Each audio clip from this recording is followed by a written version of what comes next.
Այնպես ստացվեց, որ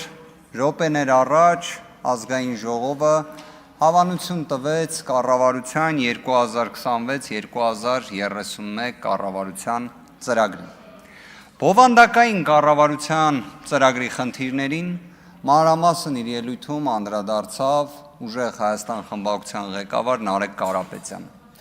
Այն, որ նշվածը իրավմամբ, նաև վստահ եմ ձեզանից շատերի պատկերացմամբ, 3 պատերազմ եւ ավաղ 3 պարտություն բերած ուժի հերթական ոչ հայանպաստ ծրագիրն է, դա ակնհայտ։ Բայց այս ծրագրի մի ավելի կարևոր հանգամանքի վրա եմ ուզում ձեր եւ նաև մեր հայրենակիցների ուշադրությունը հրավիրել։ Անկեղծորեն ուղղակի հնարավորություն չունեցա հենց կառավարության ծրագրի շրջանակներում ելույթ ունենալ, բայց այս ծրագիրը նաև նրա մասին է, որ մի ուժ, որը 2018 թվականին եկավ իշխանության մեկ կարևոր լոզունգով, որ մեկ ուժ, մեկ անձ չպետք է 10 տարուց ավել պաշտոնավարի։ Այդ լոզունգի տրամաբանությամբ փորձ արվեց գեներացնել հանրային աջակցություն։ Եվ այս ծրագիրը նրա մասին է, որ այդ ուժը, որը այդ հավատը համարենք իսկապես ուներ 2018 թվականին, հավակնում է 13 տարի պաշտոնավարել։ Վերջին շրջանում շատ է չէ խոսվում Ամերիկայի Միացյալ Նահանգների փորձի մասին։ Շատ է խոսվում, կարծես նույնիսկ օրվա իշխանությունները ամեն ինչ անում են համագործակցության ինտենսիվացմանն ուղղված։ Դեռևս 18-րդ դարում ԱՄՆ-ն որդեգրեց ժողովրդավարության մոդելը։ Պատկերացրեք սահմանադրությամբ չունենալով նախագահի պաշտոնավարման ժամկետի սահմանափակում, պարզապես ավանդույթի ուժով որոշեցին, որ մեկ անձը 8 տարուց ավել չի պաշտոնավարելու։ Եվ սրբորեն պահպանում էին այդ երաշխիքը։ Այդ երաշխիքից մեկ բացառություն է եղել, որից հետո իդեպ սահմանադրությամբ ամրագրեցին, որ այն այլևս ավանդույթ չէ։ Այդ մեկ բացառությունը եղել է Ֆրանկլին Ռուզվելտը։ Ֆրանկլին Ռուզվելտը ԱՄՆ-ում նախագահությունը ստանձնում է սոցիալ-տնտեսական ծանրագույն ճգնաժամի պայմաններում, որը ընդհանուր առմամբ կոչվում է հենց մեծ ճգնաժամ կամ մեծ դեպրեսիան։ Այնուհետև ունենում է երկրորդ համաշխարհային պատերազմի սպառնալիքը։ Բազմաթիվ մարտահրավերներ է ունենում։ Եվ դրանք բոլորը հաղթահարելու պայմաններում ԱՄՆ հասարակությունը տալիս է այդ հնարավորությունը Ֆրանկլին Ռուզվելտին։ Այսինքն սոցիալ-տնտեսական ճգնաժամի հաղթահարում, երկրորդ համաշխարհային պատերազմում մասնակցություն եւ դրանում հաղթանակ։ Կարևոր բառ է, չէ՞ հաղթանակը։ Մենք 8 տարվա ընթացքում մեզ սովորեցրել ենք հեռվանալ հաղթանակ բառից։ Ու այդ անձը պաշտոնավարում է 4-րդ անգամ նույնիսկ հնարավորություն ստանալով, անընդմեջ։ Հիմա ուզում եմ հասկանամ, այսինքն հայ հասարակության մեջ 10 տարվա պաշտոնավարման դեմ պայքարի դուրս եկած, իդեպ 10 տարի պաշտոնավարումից ավելը, դուք ձեզանից շատերի դեմքները հենց այդ ժամանակ նաև հրապարակներում է եղել։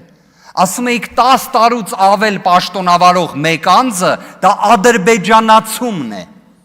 դա ալիևությունն է։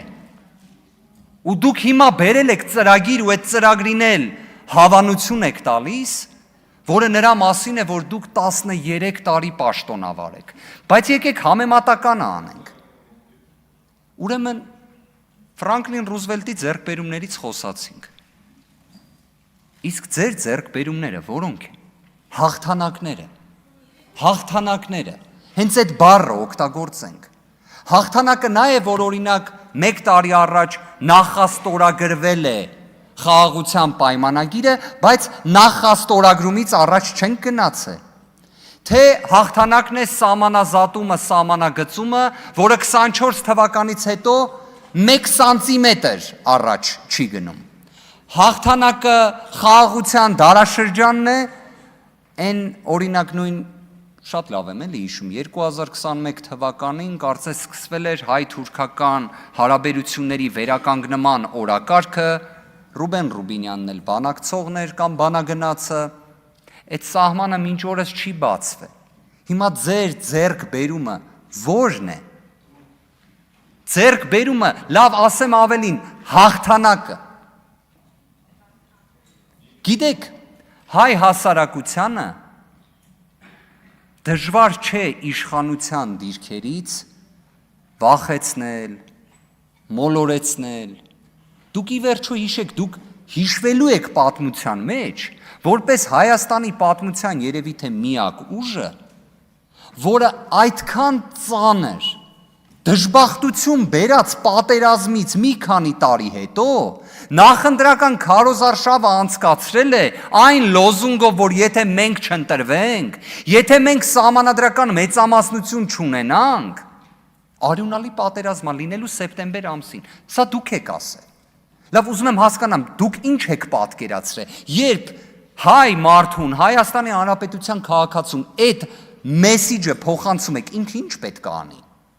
Պետք է մտածի դուք սուտ եք ասում, պետք է մտածի, որ դուք ճիշտ եք ասում, թե ինչ։ Իդեպ, մեր գործընկերներից շատերը միշտ մասնակի են այդ հատվածը մեջ բերում, մենակետ են ասում։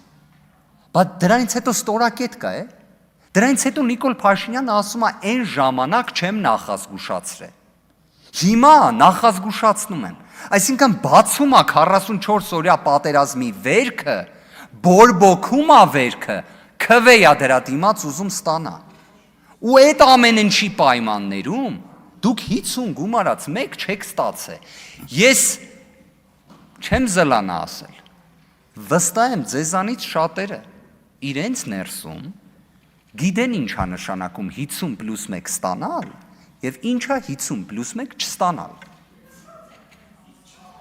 Դրա հետևանքները դուք շատ լավ գիտեք։ Հայ հասարակությունն էլ գիտի, բոլորը գիտեն։ Դուք էլ շատ լավ գիտեք։ Ոչինչ։ Շարունակությունն է, իհարկե, հենց մենք իմանալով ենք ձեզ ասում։ Բայց մի հատ հանգամանք է։ Արգելի գործընկերներ, խնդրում եմ չարձագանքել տեղից։ Մի հանգամանքել եմ ուզում անպայման նշել, այն որ երեք մենք ստացվում է նաև լսեցինք հերիք չի հայոց ցեղասպանության, մեղավորության նույնիսկ ինչ-որ ուղենիշներ փոխվում էին, փոխանցվում էին հայ հասարակությանը, ես ձեզանից որևէ մեկից նույնիսկ ուշադիր նայում էի բոլորի դեմքերին, ես նույնիսկ միմիկայի փոփոխություն չտեսա, երբ Նիկոլ Փաշինյանը ասում է ցեղասպանության զոհերի մասունքները վերցնում էին, օտարերկրյա դերակատարները տալիս էին իրար գլխներին։ Լավ տենց բառամթերքի է, դուք համերաշխ եք, այսինքն մասունքները վերցնում են տալիս են իրար գլխներին, դրա հետ համերաշխ եք։ Հարգելի գործընկերներ, լռություն։ Իդեպ, կարակ գիտեք, չէ համերաշխ չլինեք, սա խորհրդարանական կառավարման համակարգ է վերջի վերջո։ Բայց մի բան էլ էի ուզում ասեի։ Շատ կարևոր էր, որ երեք չնայած մեր տարածքային ամբողջականության, չնայած մեր ինքնության, չնայած անկախության հռչակագրի դեմ կատաղի պայքարը ենթադրող ելույթներին եւ ծրագրային դրույթներին, որոնք վստահ եմ կանխվելու են, մի կարևոր արձանագրում եղավ։ Ես նույնիսկ տեսա, որ գրեթե մենք ունեցանք կոնսենսուս -1։ Դա ֆեյքերի դեմ պայքարներ։ Փաստորեն, այստեղ Նիկոլ Փաշինյանը ազդարարեց, որ պետք է իրապես ֆեյքերի դեմ պայքարել, ֆեյք տեղեկատվություն տարածողների, ֆեյք էջերի, բայց մի բան էլ ֆիքս եմ։ Այդտեղ կոնսենսուս -1-ը տեսա, որովհետև ես տեսա մեկ անձի, ով այդ մտքով ոգևորված չէր։